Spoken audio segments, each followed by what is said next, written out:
నమస్తే, welcome to I news. ఒక్కొక్కరుగా ఎమ్మెల్యేలను పార్టీలో చేర్చుకుంటూ అసెంబ్లీలో తన బలం పెంచుకుంటున్న కాంగ్రెస్ పార్టీ ఇప్పుడు శాసన మండలిపై సీరియస్ గా దృష్టి పెట్టింది. కౌన్సిల్లో చాలా తక్కువ సంఖ్యలో ఉన్న తమ బలకాన్ని మెజార్టీ దిశగా పెంచుకోవాలని ప్లాన్ వేసింది. ఇప్పటికే పలువురు ఎమ్మెల్సీలతో చర్చలు కూడా జరిపింది. 40 మంది సభ్యులున్న మండలిలో 21 మంది సభ్యుల బలం అవసరం. కనీసం 10 మంది ఎమ్మెల్సీలను పార్టీలో మార్పించి మండలిలోని ఈక్వేషన్స్ చేంజ్ చేయాలని కాంగ్రెస్ తప్పిస్తోంది. త్వరలోనే అనుకున్నది సాధించే దిశగా చేరికలు ఉంటాయని కాంగ్రెస్ నాయకులు చెబుతున్నారు. ఇంతకు కారు దిగి హస్తంగూటికి చేరుకునే పెద్దలు ఎవరు అనేది ఆసక్తికరంగా మారింది. 40 మంది సభ్యులుండే శాసన మండలిలో ఇప్పటికీ బీఆర్ఎస్దే ఆధిక్యం. కాంగ్రెస్ పార్టీకి కేవలం 5 సభ్యులు మాత్రమే ఉన్నారు. ఎంఐఎంకు 2, బీజేపీకి 1, టీజేఎస్కు 1 చొప్పున సభ్యులున్నారు.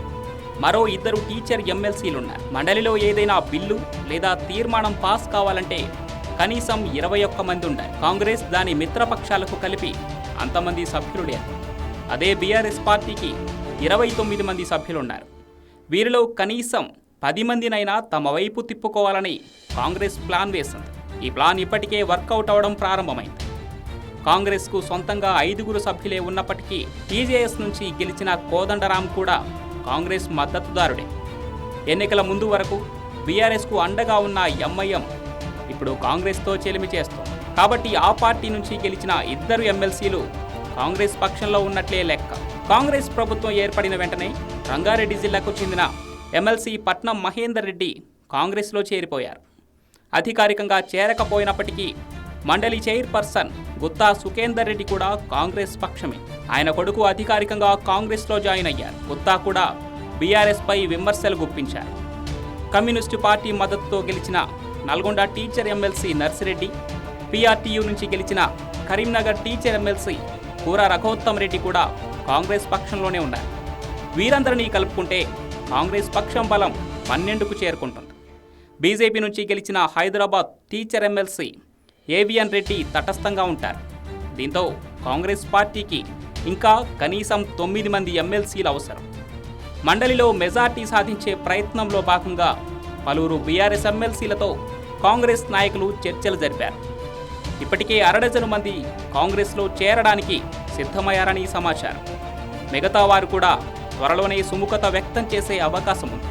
దీంతో ఒకేసారి 10 మంది బీఆర్ఎస్ ఎమ్మెల్సీలు కాంగ్రెస్లో చేరే అవకాశాలు పుష్కలంగా కనిపిస్తున్నాయి. బీఆర్ఎస్ మద్దతులో గెలిచిన మండలి చైర్పర్సన్ గుత్తా సుఖేందర్ రెడ్డి, మాజీ మంత్రి పట్నం మహేందర్ రెడ్డి కాంగ్రెస్ పక్షాన్నే ఉన్నారు. వరంగల్కు చెందిన ఎమ్మెల్సీలు బసవరాజు సారయ్య, బండా ప్రకాష్లు కాంగ్రెస్లో చేరడం ఇప్పటికే ఖాయమైంది.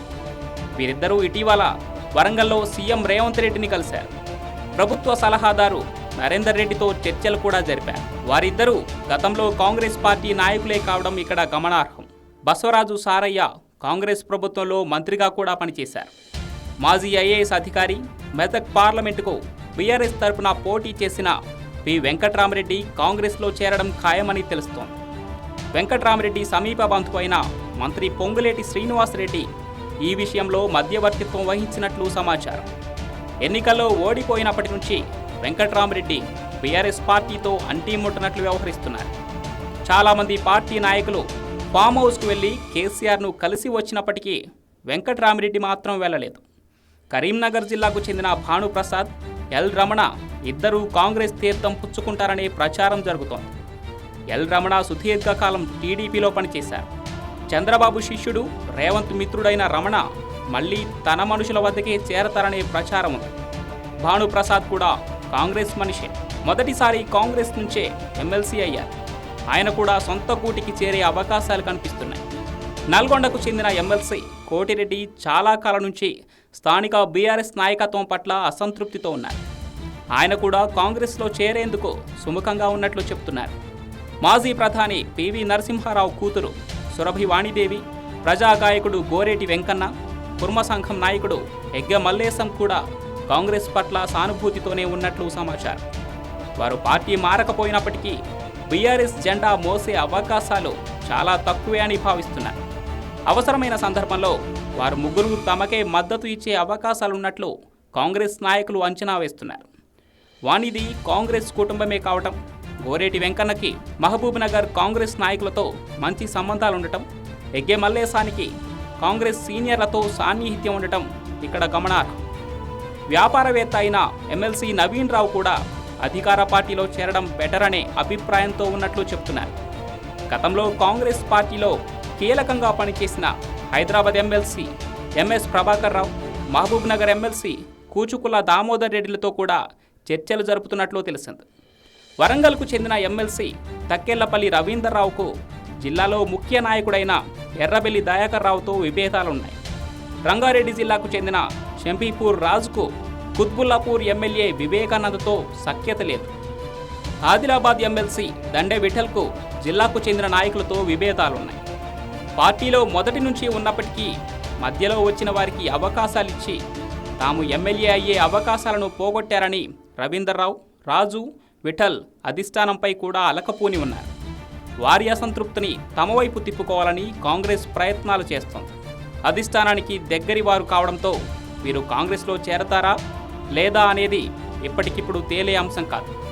కేసీఆర్ కూతురు కవిత, దేశపతి శ్రీనివాస్, షేరి సుభాష్ రెడ్డి, తాతా మధు, సత్యవతి రాథోడ్, పోచంపల్లి శ్రీనివాస్ రెడ్డి, సిరికొండ మధుసూదనాచారి లాంటి వారితో తప్ప మిగతా ఎమ్మెల్సీలందరితో ఇప్పటికే పలు దఫాలుగా కాంగ్రెస్ నాయకుల చర్చలు కూడా జరిగినట్లు తెలిసింది.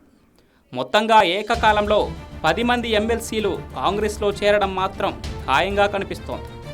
జూలైలో ప్రారంభమయ్యే అసెంబ్లీ వర్షాకాల సమావేశాలలోగానే అటు అసెంబ్లీలో ఇటు కౌన్సిల్లో చేరికల పర్వాన్ని ముగించాలని కాంగ్రెస్ భావిస్తోంది. అందుకోసం విస్తృత ప్రయత్నాలు చేస్తోంది.